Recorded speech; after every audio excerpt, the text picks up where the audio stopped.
How unsearchable are his judgments and his ways, past finding out. There is but one, the infinite Abba, Father, who is also faithful Creator. The divine Creator is also the universal disposer, the source and the destiny of all souls. That's beautiful. He is the supreme soul, the primal mind, the unlimited spirit of all creation, the great controller. Make no mistakes. He is resplendent and majestic, and the majesty and glory. The Creator God is wholly dwelled, and he is wholly devoid of fear and enmity. He is immortal, eternal, self-existent, divine, and bountiful.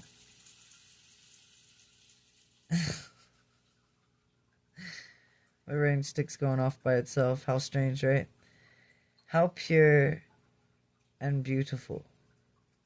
How deep and unfathomable is the spiritual and supernatural of the supernal ancestor of all things. He is the greatest ancestor to love and be one with. I'll tell you that much. The infinite is the most excellent in the parts and in parts of himself to men. He is the beginning and the end. Remember what Christ said, Alpha, Omega, the Father of every good and perfect purpose. And who did Christ teach us to follow? Not him. He didn't teach us to follow him. He taught us to follow Abba and be one with Abba. Not some far away and know the kingdom is within us. And to desire Abba's will be done is to have that heart's desire within our hearts of the consciousness of Christ. With all things are possible, the eternal Creator is the cause of all causes. Yeah, right on. Notwithstanding the infinity of the stupendous manifestations of the Father's eternal and universal personality, he is unqualifiedly self-conscious of both his infinity and eternity. Likewise, he knows fully his perfection and power. He is the only being in the universe of universes, aside from his divine co-coordinates, who experiences a perfect, proper, and complete appraisal of himself. The Father constantly and unfailingly meets the needs of the differential demand for himself, and it changes for time and the various sections of his master universe, the great God. And I know it's outside of time, beyond time itself. The great God knows that understands himself, who is infinitely and self-conscious of all primeval attributes of perfection. God is not cosmic accident, neither is he a universe experimenter. The universe sovereigns may engage in adventure. The constellation fathers may experiment. The system heads may practice, but the universal Father sees the end from the beginning, and his divine plan and eternal purpose actually embrace and comprehend all the experiments and all the adventures, and all the subordinates, and all the worlds, and all the systems, and all the constellations, and in every universe in his vast domains. No new thing is new to God, and no cosmic event ever comes to a surprise to him and his inhabitants of his circle of his eternity. He is without beginning or end of days. To God, there is no past, present, or future. All time is present at any given moment. If you think about that in your own mind, Can you remember your past? Can you remember your present? Can you think about a future? Therefore, you're a three-dimensional creature, aren't you? Exactly. So, to God, there is no past, no present, no future. All time is present at any given moment. Must be why Christ taught us to be present, but yet have, hope and love for a better future. That's why heaven on earth exists, right, everybody? The Universal Father is absolutely and without qualification. To God, there is no past, no present, no future all the time. At any given moment, He is the great and only I am. That's beautiful. The Universal Father is absolutely without qualification, infinite in all His attributes. And this fact and oneness automatically shuts Him down and off from all direct personal communication with finite material beings or other lowly created intelligences. And all these necessities, that's why Christ taught us how to pray. Such arrangements for contract and communication with the manifold creatures as have been ordained for the personalities of the Paradise Fathers and Sons, although perfect in divinity and often partake of the nature of the very flesh and blood of the planetary rates and races, becoming one of the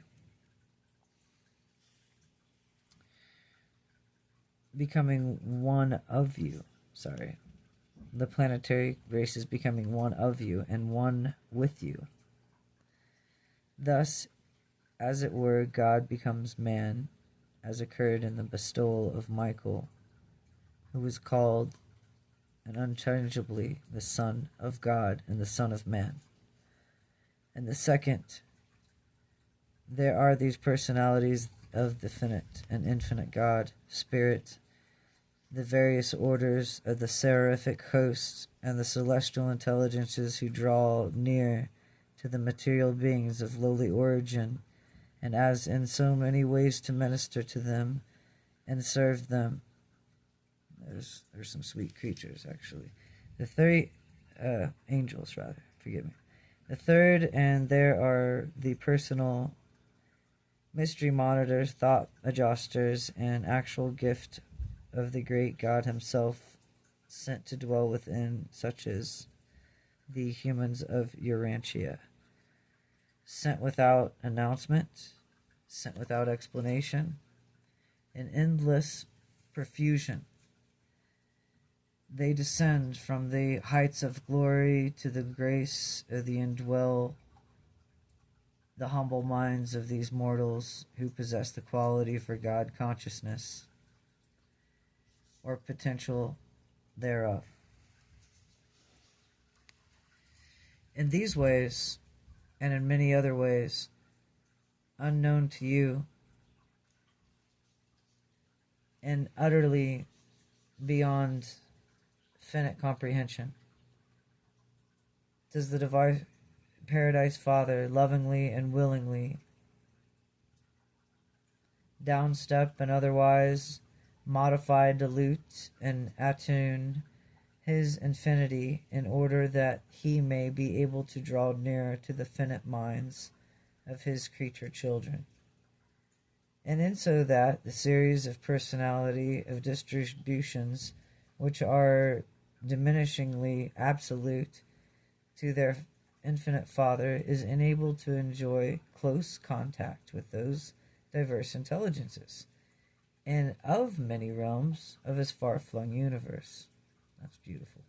All He has done and now does and evermore will continue to do without the least detracting from the fact and reality of His infinity, eternity, and primacy.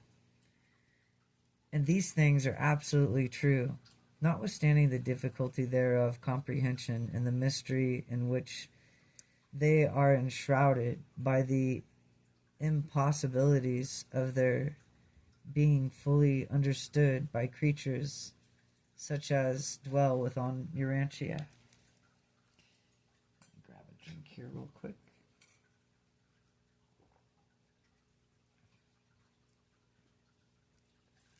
Because the first Father is infinite in his plans and eternal in his purposes, it is inherently possible for any finite beings ever to grasp or comprehend these divine plans or purposes in their fullness. Mortal man can glimpse the Father's purposes only now and then, here and there, as they are revealed in revelation to the outward working for the plan of the creature ascension on its successive levels of universive progression. Though man cannot encompass the significance of infinity, or the finite Father does not certainly fully comprehend the loving embrace as the finity of all his children in all of his universes. Divinity and eternity the Father shares with large numbers of the higher paradise beings, but we question whether infinity and consequent universal primacy is fully shared with any save of his coordinate associate of the paradise trinity. Infinity of personality must perforce embrace all finitude of personality. Hence the truth of the literal truth of all the teachings which declares in him we live, move, and have our being. The fragment of the pure deity of the universal Father which dwells within all mortal man is part of the infinity of the great source and center of Father of all fathers. Even your older prophets understood the eternal, never beginning, never ending, circular nature of the universal Father. God is the literally and eternally present in his universe of universes. He inhabits the present moments of all his absolute majesty and eternal greatness. The Father has his life in himself, and in this life is eternal life. Throughout the eternal ages, as it is and has been, the Father who gives to all life, there is infinite perfection in the divine integrity. I am the Lord. I change not. Our knowledge of the universe, of all universes, discloses not only that he is the Father of all lights, but also that he is in conduct of the interplanetary affairs, and there is no variables, neither shadow of changing. He declares the end from the beginning. He says, my counsel shall stand. I will do all my pleasures according to the eternal purpose which I am purposed in my Son. Thus are the plans and the purposes of the first source and center, like him, self-eternal, perfect, and forever changeless. Therefore is finality the completeness of perfection, and the repleteness and the mandates of the Father. Whatsoever God does, it shall be forever.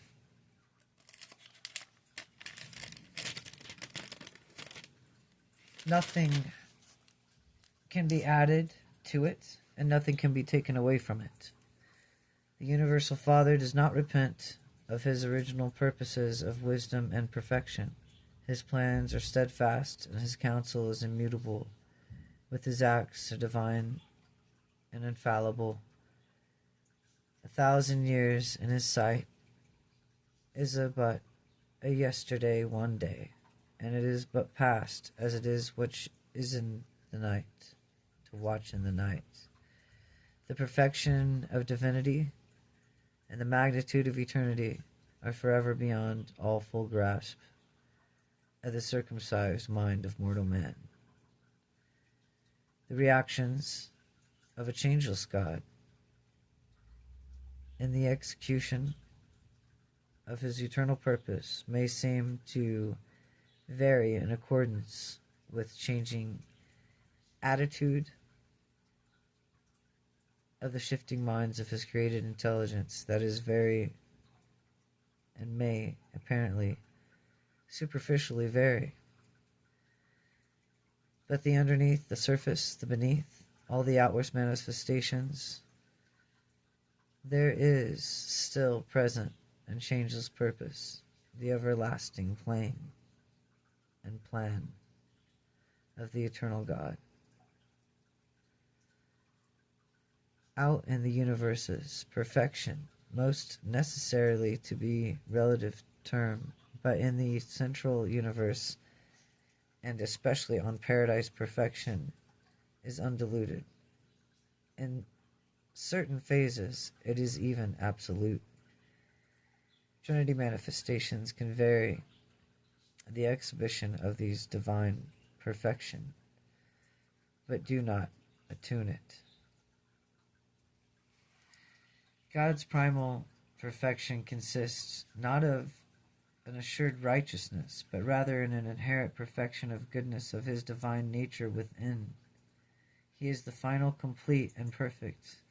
There is nothing lacking in the beauty and perfection of his right and righteous character and whole scheme of loving and living inside the creatures' existences on the worlds of space is centered in the divine purpose of elevating all of his will creatures to the highest destiny of the experience of sharing the Father's paradise perfection. God is neither centered or self-centered or selfish, but he never ceases to bestow himself upon all self-conscious creatures of the vast universe of universes. God is eternally and infinitely perfect. He cannot personally know imperfection in his own experience, but he does share the consequences of all the experience of the imperfectionness of all the struggling creatures of the evolutionary universes of all the paradise creator sons. The personal and liberating touch of the God of perfection overshadows the hearts and encircuits the natures of all those mortal creatures who have ascended to the universe levels of Urantia and mortal discernment in this manner,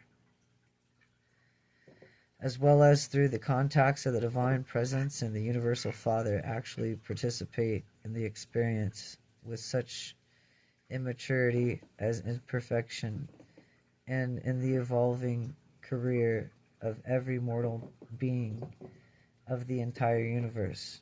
Human limitation, potential evil, and are a part of the divine, are not a part of, human limitations, potential evil are not, let me get that clear, not a part of the divine nature, but mortal experience with